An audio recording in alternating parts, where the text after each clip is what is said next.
Belakangan ini saya amati di media sosial, ada banyak orang Kristen yang mempunyai pandangan yang miring tentang pendeta-pendeta karena pendeta sering dianggap menyalahgunakan keuangan gereja untuk kepentingan pribadi. Tuduhan itu bisa saja benar, bisa saja salah. Menurut Pak Esra, kira-kira manajemen keuangan gereja seperti apakah yang perlu diterapkan supaya pendeta tidak menyalahgunakan keuangan dan jemaat tidak kehilangan kepercayaan kepada gereja? Ya, memang harus diakui ya bahwa itu terjadi. Dua hal itu terjadi. Yang pertama adalah bahwa ada pendeta-pendeta yang salah mempergunakan keuangan gereja. Akhirnya memperkaya diri sendiri. Tidak bertanggung jawab di dalam keuangan gereja. Yang kedua yang benar juga adalah bahwa adanya pandangan yang miring dari jemaat kepada pendeta atau pada gereja. Walaupun saya tidak mengeneralisasi, tapi pokoknya itu cukup meluas. Kalau kita melihat di dalam komentar-komentar di medsos, sangat terlihat bahwa untuk urusan keuangan, banyak umat tidak lagi mempercayai gereja atau mempercayai pendeta dalam urusan keuangan. Mungkin ada hubungan sebab akibat, karena berbagai macam penyelewengan yang terbuka itulah, maka orang menjadi hilang rasa percaya kepada pendeta maupun juga kepada gereja. Nah, tapi kita tidak boleh juga mengeneralisasi bahwa ada 1, 2, 3, 4, 5 pendeta yang menyalahgunakan keuangan, tidak berarti semua pendeta menyalahgunakan keuangan.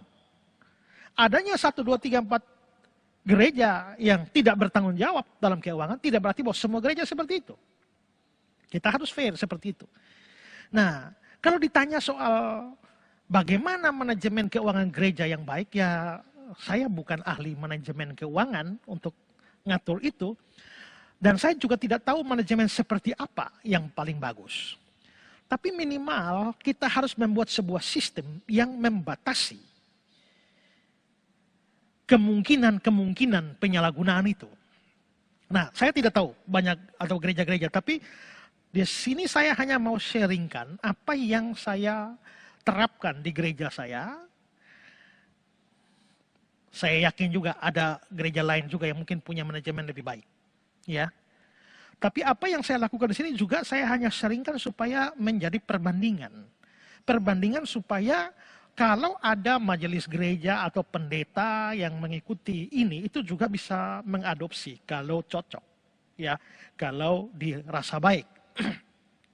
Nah, supaya tidak terjadi penyelewengan-penyelewengan, saya berikan beberapa hal, ya, yang terjadi atau yang dilakukan di gereja saya. Pertama adalah bahwa pendeta dan keluarga pendeta tidak boleh merangkap urusan keuangan.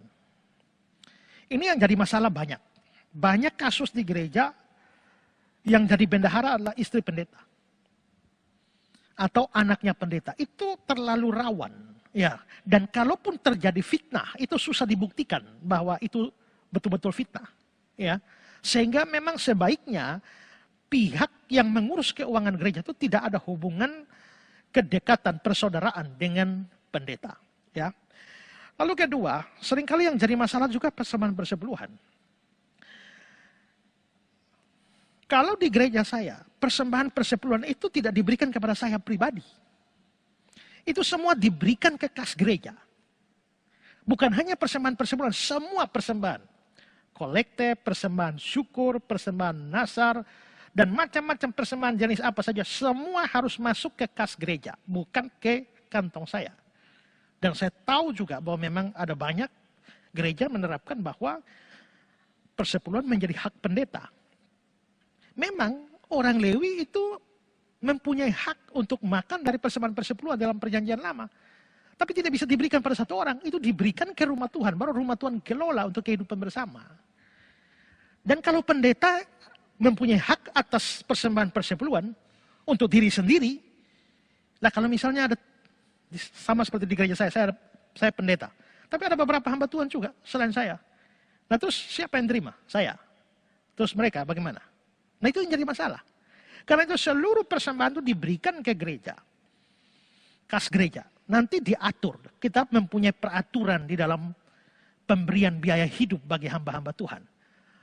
Semua persembahan yang masuk bukan hanya untuk hidup hamba Tuhan, Untuk seluruh operasional pelayanan yang ada, kehidupan hamba-hamba Tuhan itu hanya sebagian kecil dari pengeluaran yang harus diberikan. Ya.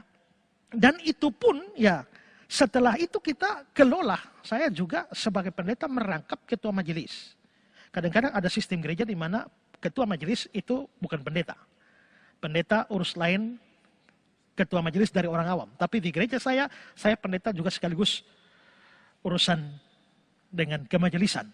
Maka misalnya menentukan biaya hidup hamba-hamba Tuhan, untuk hamba-hamba Tuhan yang lain saya duduk bersama dengan Dewan Majelis ikut mempertimbangkan. Pada saat menentukan biaya hidup saya mundur dan membiarkan majelis berbicara sendiri. Tapi begitu bicara tentang hamba Tuhan lain, saya terlibat. Dan prinsipnya kita adalah bahwa tidak boleh terlalu banyak. Sehingga akhirnya pendeta menjadi terlalu berkelimpahan, lalu lama-lama motivasi melayani menjadi salah. Dan tidak boleh kekurangan, karena kalau sampai kekurangan dan dia harus mikir urusan banyak, lalu akhirnya dia perlu mencari tambahan dari mana-mana, itu mengganggu pelayanan. Lain cerita kalau gereja memang tidak mampu. Ya. Nah, karena itu maka diatur sedemikian rupa sehingga tidak boleh ada satu orang memonopoli keuangan gereja. Laporan keuangan jelas. Setiap minggu bendahara harus memberikan laporan dan diberikan di dalam warta jemaat atau di dalam tayangan slide pemasukan berapa, pengeluaran berapa, pengeluaran apa-apa saja sepanjang minggu itu. Pemasukan dari siapa saja, inisial-inisial diberikan. Supaya orang bisa tahu bahwa uang diberikan masuk dan pengeluarannya jelas. Ini penting. Banyak gereja tidak ada laporan keuangan. Sampai saya pernah lihat di Facebook, ada teman tulis di Facebook, puji Tuhan, gereja saya setelah 50 tahun bergereja di tempat itu, untuk pertama kalinya tadi dibacakan laporan keuangan.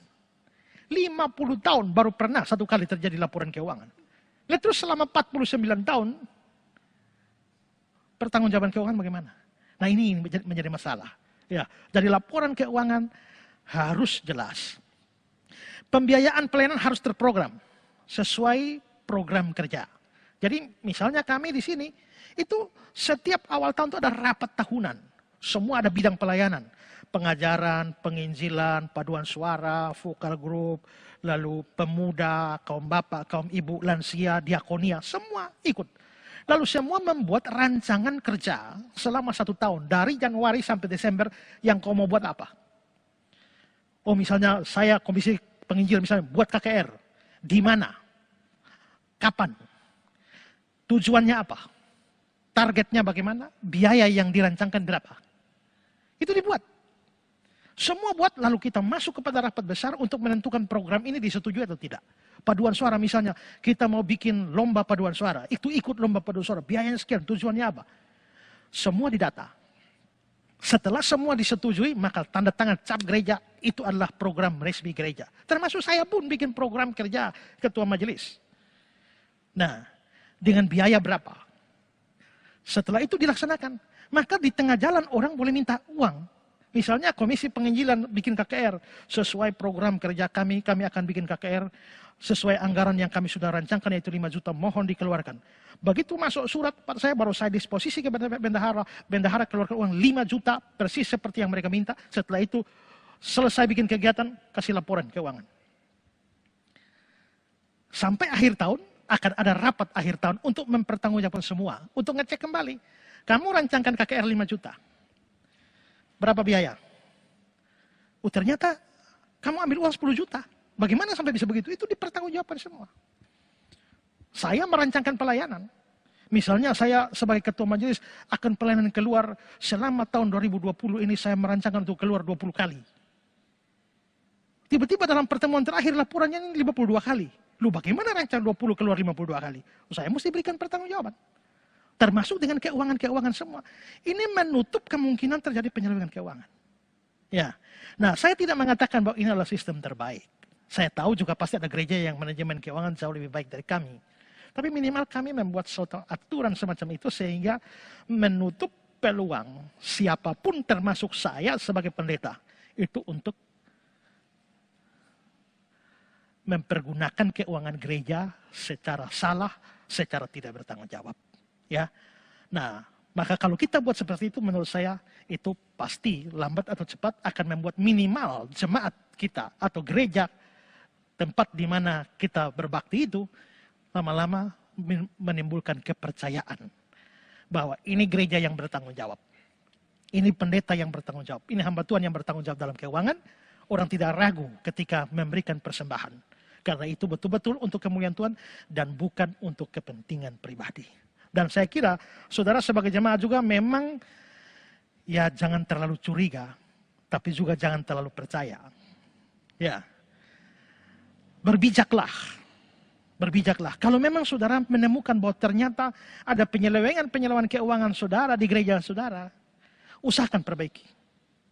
Tapi kalau tidak bisa perbaiki, ya alihkanlah keuangan saudara kepada tempat lain, kepada organisasi lain, kepada gereja lain yang memang betul-betul membutuhkan keuangan itu dan dapat mempergunakannya secara bertanggung jawab.